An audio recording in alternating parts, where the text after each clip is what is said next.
Three ways to survive the TikTok ban. If you're not familiar with it, we're going to talk briefly about TikTok, briefly about the ban that's set to occur this weekend. This got confirmed in the news today, as well as what you can do about it. So let's get into the meat of it. um, TikTok is a platform that allows you to do shorts. So if you follow me or subscribe to this channel on YouTube at bringyourworth.tv, then you've already seen a lot of my shorts. If you're on Instagram, they're called Reels. They're very similar, even though they have different names. The basic idea is it's a piece of vertical content, as in the same way you hold your phone. My phone is busy right now. I'd hold it for you. So, like you holding a phone, that's why you watch how you watch the videos. There's no horizontal. So, if it's a short or a TikTok or a reel, it's always vertical, and they're usually less than a minute. YouTube and TikTok and other platforms have made them a little bit longer, but the traditional ones are fairly short. The traditional ones are under a minute. And so you can go ahead and go to bringyourworth.tv if you're watching on there, and you'll see hundreds of shorts that I've done. So it's different than so-called long-form content. Us doing the video right now and having this conversation live is recorded for prosperity, so you can watch it later if you're busy. This is considered long form because it's longer than a few minutes. Again, with the intro, we're already 8 minutes in. This will be way longer than what you get with a short. TikTok is a platform that came about, excuse me, TikTok is a platform that came about, I want to say about 6, 7 years ago, maybe a little bit longer, closer to 10 years ago, originally from China. So that's why I'm kind of vague on the beginnings of it. But I want to say it started in China about a decade ago, and it was for lip syncing. So I'm a big karaoke guy. And so at least I used to be. I'm not sure if I have the voice that I had before. And even back then, my voice wasn't great. But it allowed you to do karaoke and or lip sync, which I know Japan really well. If you know Eastern Asia, karaoke, that's where it started. Karaoke is literally a Japanese term. It started as that, and then it became what we know today as TikTok. The challenge is that here in the United States, I'm based here in Las Vegas, and our relationship with China, and I know some folks that are Chinese or from China, this relationship has been super, super complicated, very political, a lot of talking stuff from both sides, and a lot of flip-flopping as far as what the relationship was going to be. In that competition, some of the leaders here in America said, wait, TikTok is like one of the number one mobile apps in the world, including here in the United States. Do we really need, if we have issues with the Chinese government, do we need them to collect so much data? And TikTok is very much focused, or at least very popular within the tweens, the teens, and the very young adults, like in their 20s. Do we want to have that much exposure? So more from a standpoint of so-called national security. That came up around 2020. You might have read about it when I talked about it in my book, Build From Now, which came out in 2021. All that kind of snowballed into right now, where, excuse me, it came up to the higher courts, the Supreme Court here in the United States, and the back and forth with that. It went that high, and they're basically saying, look, ByteDance is the parent company of TikTok. Look, ByteDance, you don't have to destroy TikTok and ban it, whatever, but you can't own it anymore because you're a Chinese-based company. And they're like, well, that's not fair. And America's like, well, that's what we decided to do. So as of this week, Sunday, January 19th, 2025, TikTok officially has a ban on its heads. That doesn't mean that's not going to be available to y'all in Canada, y'all in Mexico, my many overseas viewers over in like Germany or parts of Africa. It's going to be available everywhere else, pretty much in the world, that it was available before.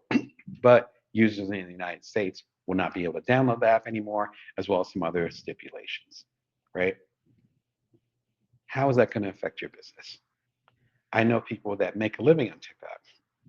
That's how they get their customers. They get, some passive income, if you want to call it passive income, from different shorts and reels and other things that they do that they end up doing originally for TikTok, or, transferring over to TikTok. So we're going to talk about different dynamics of that. We're going to talk about the news behind it, what's going to happen with TikTok, and the three ways that your business can survive and thrive in that environment.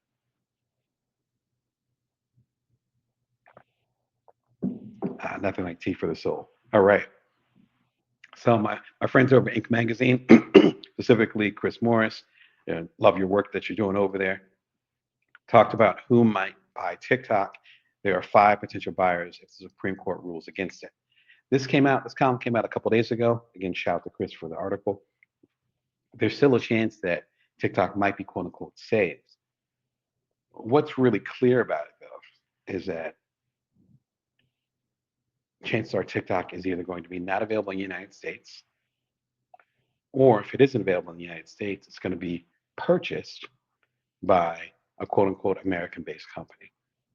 On this short list of rumored companies is Microsoft, which would be a big deal. They're already kind of a conglomerate. They obviously, you guys probably know the history as far as with Microsoft, but they also own Activision. They also own a lot of other major companies. I believe they own LinkedIn at this point. I think they purchased LinkedIn. So there's a lot going on there. This would be another kind of pillar. And who knows what might happen.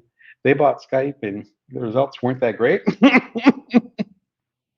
Skype used to be the go-to, and then it kind of fell apart, frankly, when Microsoft bought it, you know, 12, 13 years ago. And suddenly, I don't know anyone who's using it. Shout out to Zoom. Everyone's on Zoom or on Google Teams or Google Meetings, Google Meet, I think it's called. So Microsoft's one of them. Elon Musk is one of them. Which, if you know the history of my work, I've been following Elon Musk's journey as well as his work for several years, including for Inc. Magazine, back when I had a regular column for them. And there's a lot of challenges with that because Elon Musk also, about a year and a half ago, bought Twitter, which is now known as X. And I don't know anyone in my circle or any of y'all that I've talked to, and I've sent some surveys out and talked to a lot of y'all, even a lot of y'all that I coach, who's actually happy with how Twitter, now X, is based right now. So that's kind of the key part of the discussion today, is that even if TikTok is available, say next Monday, this coming Monday, the 20th, which would be the day after its period of time of death row, even if it survives that, if it ends up getting acquired by one of the folks, individuals, in this case would be Elon Musk, or companies, in this case would be Microsoft, is able to purchase them, there's no guarantee it's going to be the same TikTok. So resharing music, having the deals with the music companies, which is a whole big thing. I'm about to share a video that talks about that. Being able to connect with other people, having access to the same people, what the algorithm looks like. I know there's one company in the running that just wants to buy the app but doesn't want to get the algorithm, which is kind of based on the algorithm because they give you things based on what you're into, et cetera, et cetera. Those things kind of play into it, and that's kind of the rough part of it. Oh, and I just realized that my it was such a long comment that I think the the link actually cut. Man, technology is fighting today. Let me go and get a good link in for you guys. There we go. I'll go ahead and throw it back up. There you go. Boom. So that's actually the link to it. Sorry, extremely long links. Shout out to Ink Magazine. The links though are rough. So that link should fit in there. You can go and click on there. It'll also be in the information below. That breaks down the five potential people that can buy it. And this video I just discovered the other day. Shout to On Cue. I think I just subscribed to y'all. Shout out to y'all. I love the video where it talks about what will happen to music after TikTok's demise. This really fit into what we're getting at today with the three ways. If you're just tuning in, the three ways that you can survive the TikTok ban is because there's whole industries that have been propped up, no exaggeration, by TikTok. One of them is the music industry. I know some of y'all that are watching are creatives in the music industry. If you think about some of the most popular acts, and I'm talking about mainstream acts, I'm not even talking about indies like you and I, mainstream acts. You think of Charlie XCX. Um, if you think about Tommy Richmond, about 2 years ago, not so much now, but 2 years ago, with his song "$1 Million Baby." If you never heard of the song, you actually have heard the song already. That was TikTok. Everyone was using it, not me, but everyone was using it. Suddenly, that's going to be gone. Even if it's acquired by another company, that cash cow is not going to be the same. And TikTok had those relationships that they built over that 10 plus years with the music companies. Because remember, it started as a music company. It started with lip syncing and or karaoke. So they already had a relationship with Universal and with, Warner Brothers or whatever major labels they happen to be, Seagrams, et cetera, et cetera. I'm not going to get nerdy about it. They talk about this in the video. If they don't have those relationships, then you might not be able to do your little viral dance.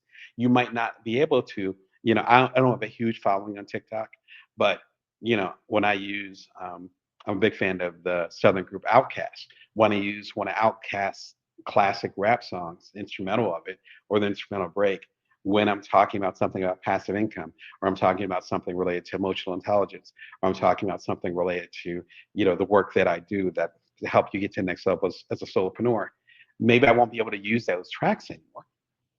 So that's going to have a direct impact, not just on the individuals who make a living on this, and that becomes nice passive income for them and their record labels, but also for the folks like myself, like yourself, who actually might be using that stuff as background music, and suddenly you can't.